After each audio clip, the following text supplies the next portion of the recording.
Episode 1B The Murphys, Tom and Helen's Kids. My father, Tom Murphy, strongly asked each one of his kids that we remember this request. Quote, always love and take care of each other. Help out your brothers and sisters, especially if one becomes the crazy aunt in the attic with one black shoe and one brown shoe, unquote. As I wrote these stories that are becoming podcast episodes now, I spent lots of time looking out the window to the left of my computer and thinking. I looked out of my window on the last day of 2008 and while I listened to a very beautiful aria from the opera Luisa Fernanda. I see a swirling snowstorm. The snow makes me think of how the old Boston winters, cold, wintry, icy, must have worried Mother and Dad. How would they afford to keep the house warm? How would they buy boots and warm clothes for us? These were real concerns when Dad worked at his low-paying job. Who would have expected that those poor Murphy kids from Fairmont Avenue would turn out so well? However, we did all right. The 7 of us survived because our loving mother and father looked after us. We did more than survive. We all finished high school. Some of us graduated from college. Some of us went to college without finishing. Some of us went to graduate school. We should consider our peers in that Fairmont Avenue neighborhood in this regard. Most of them did not get what we had. For instance, thoughtful guidance and morality and direction and seemingly impossible goal-making, plus roots and wings. As an example, no one in our neighborhood before Gary had ever gone to college. I like this quote from Harding Carter, quote, there are 2 lasting bequests that we can give to our children. One is roots, the other is wings, unquote. I think that is mostly true. However, I would add the love of their parents and a foundation of Christianity also. Concentrating only on Carter's wings and roots, we were definitely given roots in green spades. We know about our Irish forebears. We know Irish history. We all love Irish music, Irish writers, and Ireland. Brenda has become almost a professional genealogist and given us much of the detailed knowledge of our roots. Regarding wings, I think the boys were given more encouragement than the 5 girls were. Protection, some of my sisters may say overprotection, of girls and women prevailed in our youth. Gary and I were thought of by our parents as soon-to-be men, and therefore expected us to be worldly. Thus we were given much more freedom than the sisters. They inculcated all of us with the American dream. That is, we worked hard, studied hard, and planned it correctly. We could do almost anything if we did that. Still, we believed in the American dream. The overriding theme in our family, mostly coming from my father, that it was not necessary that we become millionaires or famous lawyers, but we were never to become someone else's patsy. That we learned how to get along in the world. In other words, we become savvy. There's another quote I like from Flannery O'Connor, the great American writer. She said, quote, you shall know the truth, and the truth shall make you odd. O'Connor was odd and oddly living in the Bible Belt as a fervent Catholic. Thinking about the 7 of us and how we made our living throughout our life, I find it odd that Gary, Claire, and I have raised our families and earned our daily bread by working for ourselves most of our lives.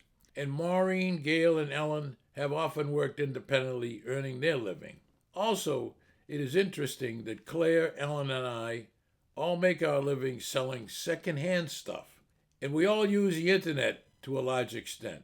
Ellen's product line is a high-end used women's clothing. Claire's Payson Hall Books sells rare books. Degreasing Devices Company, my machinery company, sells rebuilt used industrial vapor degreasers and aqueous parts washers. Our necessary family experience of buying used rather than new and making do with what we have provided us with the understanding to make this type of business successful. I know that I developed the knack of haggling and buying cheap and selling high from my youthful combing of the Morgie, Sally's, and other secondhand stores for my needs, both sartorial and household. Watching Dad, like many who lived through the Great Depression, working at a job much below his abilities, sacrificing his working life for his family and so called security, affected me in my future plans. Maybe other Murphy siblings were also so affected. I think that maybe we figured out the truth. I know I figured out that no employer will ever have my interest in mind. Only I have that interest. I alone must take control, as much as possible, of my economic life. I became an entrepreneur, sometimes successful and sometimes not. Some of my siblings did the same. Maybe that's what makes us odd. Or maybe, because we are odd, we became entrepreneurs. The steady stream of people coming to America's shores has had a profound good effect on the American character.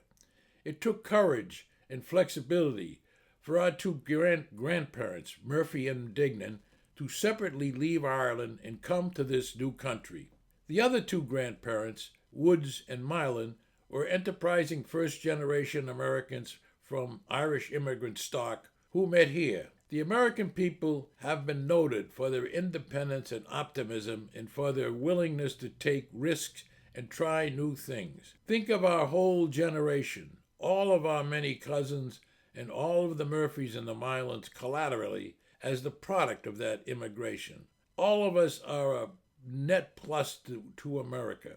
We have become productive citizens with almost no losers. We have raised families that are also doing well. We are generous to each other and to those less fortunate, which is sometimes the same people. An example of that generosity showed up within the family after Dad died. Claire and I became the executors of his estate. What we actually did was arrange the funeral and get his sparse MTA and Social Security insurance, dispose of his furniture, go through his books and papers, pay off his bills. The result was about $2,000 to the good. That was a substantial amount at that time. We suggested that instead of divvying out equally to the family, we give it all to Gail. She was living in San Francisco and was having a tough time financially. Even though each of us could have used a share of that fund, every sibling generously agreed, and Gail got Dad's financial inheritance. She kept that money untouched and then saved other money, using part of it to attend dog grooming school. She used the remainder to open a successful dog grooming business. Gail reminded me that she considered herself honor bound to use that inheritance wisely. She told me that at that particular time, that 9-year period of time, when she operated that business, it was the happiest of her life. I am proud of all of us for doing that. I like this quote from former Congressman J.C. Watts, whom I actually met once at a political event. Quote, "Everyone tries to define this thing called character. It's not hard. Character is doing what's right when nobody's looking," unquote. We were not saints, but we, Tom and Helen's kids, have character that comes from nature, which is our genes, and nurture, which is Tom and Helen, our parents. We were very fortunate in both, and I'm proud of my family and proud to be a Murphy. This is Rod Murphy. Thank you for viewing or listening to my podcast episodes. I really appreciate it. If you liked it, and if you so choose, I ask you to send a good review and or refer a friend who might be interested in this Old Boston podcast series. Again, my thanks.